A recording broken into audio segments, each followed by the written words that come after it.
Hey, Mookie. What's going on? J- just curious how you guys have adjusted to the life in Texas. Is it strange you'll be playing your Dodger playoff games in Texas? Yeah, it's definitely a little strange, but you have to adapt, and I think I think everything will be fine. I mean, that will all be secondary to what's important to us. What did you think about the way the ballpark played, the way the ball flew out of there when you guys played? Is it as big as it kind of looks like? Yeah, it's a pretty big field, but that means there's a lot of hits out there, and so we just build innings, with hits instead of homers. Mookie, we've all heard you say that you felt like the Dodgers got punched in the face in that first game in San Diego. What do you think the message was that you sent back to that team in the next two games and also for this series? Uh, I mean, just that we're here to play. We're not gonna just keep getting punched in the mouth. We can come back at you, and obviously this is a new series, and so we have to come out with some energy, ready to go, because they will. Do you have to try to match their energy because they play with a lot, or do you just have to be the steadying selves that you guys play with? I think we just have to be the steady selves that we that who we are. I mean, we can't. They have a lot of energy, a lot of young guys over there, and so we can't. That's tough to match. We don't need to play their game. We need to play ours. Thanks, Mookie. Next question is from Bill Plunkett. Go ahead. Yeah, Mookie, about the series in San Diego in September, when you said that, what did you mean by getting punched in the mouth? I mean, just that we were flat. I mean, they just kept it just seemed like they just kept coming at us the whole game. We never had an answer. There was really nothing we could do other than just sit there and take it. And so, at that time, and so we just had to talk amongst ourselves, and we were able to come back out and play the game that we always do. Is it a good thing to get punched in the mouth once in a while? Absolutely. It's definitely a good thing. And, I'm glad it happened at the time. And so now we know what to expect, going forward. How does this series change if they don't have Lamet and Clevenger?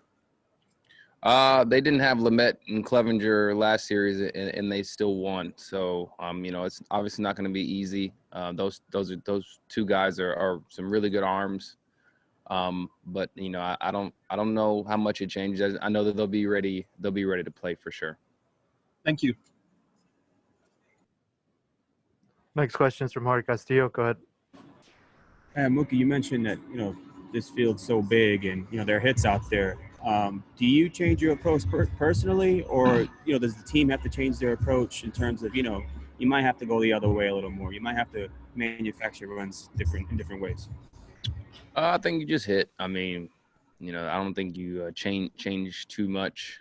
I think you can't necessarily play too much to the ballpark. I think that's more of like some base running things.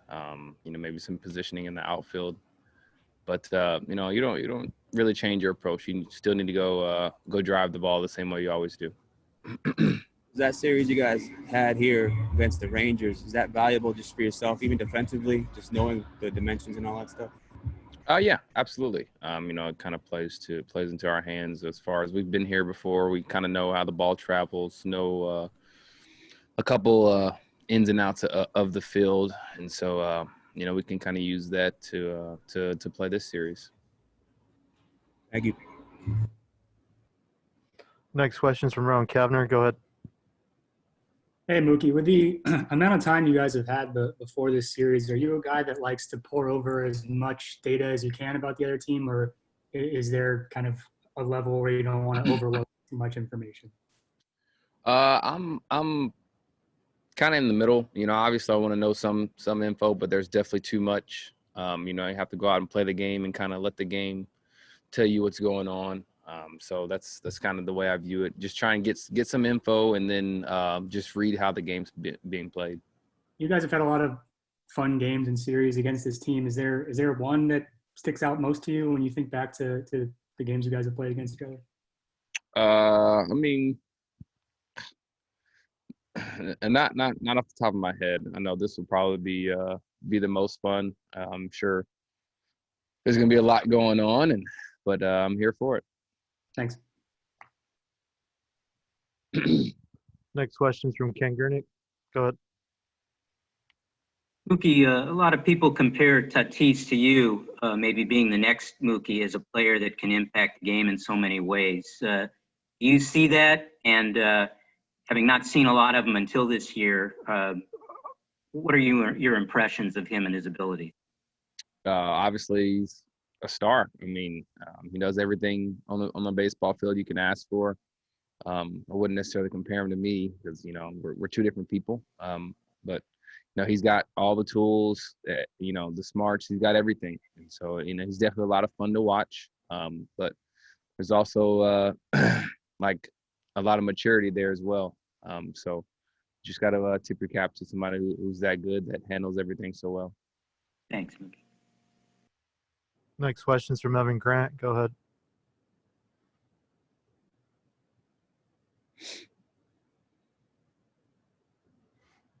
Go ahead. Mookie, sorry about that. As a guy who came over new to the Dodgers this year, how would you describe the way this system of processing information and making decisions works as compared to, not compared to anything, but just how would you describe it to the outsiders? I mean, it's tough to say. I'm still kind of learning how it all works. Learning who's does what, up front, because I don't get to see anybody, and so it's tough to kind of answer that question because I don't know what goes behind it. I just know what's in front of me. All right, thank you very much. Next question is from Jeff Sanders. Go ahead. Hey, Mookie. Having spent, your career on the East Coast, I was wondering what you thought the lay of the land would be in the NL West, and if the Padres have surprised at all in being in this position this year. I mean, just being out here on the West Coast is, a different way of life for me. I didn't necessarily think about the teams that I'd be playing against. Everybody's in the big leagues and everybody's good. So the Padres are young and they signed a couple guys. They're going to be good here soon. And then once I got here, you didn't realize how good they were. They have some a lot of really, really good arms. Some good prospects coming up. So I mean, it's just it's going to be a lot of fun. Going forward.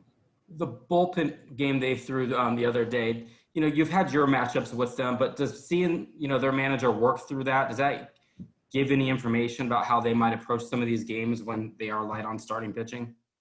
I mean, maybe. He'll make his decision whenever that time comes.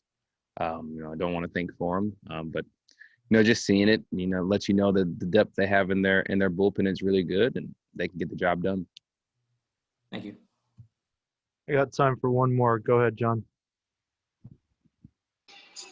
Thanks. Hey, Mookie. I was curious to ask you, Dave Roberts is certainly regarded as one of the great communicators in baseball, and I wonder, what have been your observations about how Dave has been able to do that during a year in which in-person communication has been so difficult? I mean, the way that he can take all the info from up top and then kind of relay it to us is obviously really good. We've done a pretty good job in listening and kind of applying what we are supposed to do. But he's just a guy that can like a friend. I mean, it's not just a manager type thing. When I see him, maybe because we were friends before he was my manager. And so, to me, he's like a friend that, you listen to when he says do something. And then other than that, I mean, it's just he just sits back, laughs, and has fun, managing these games.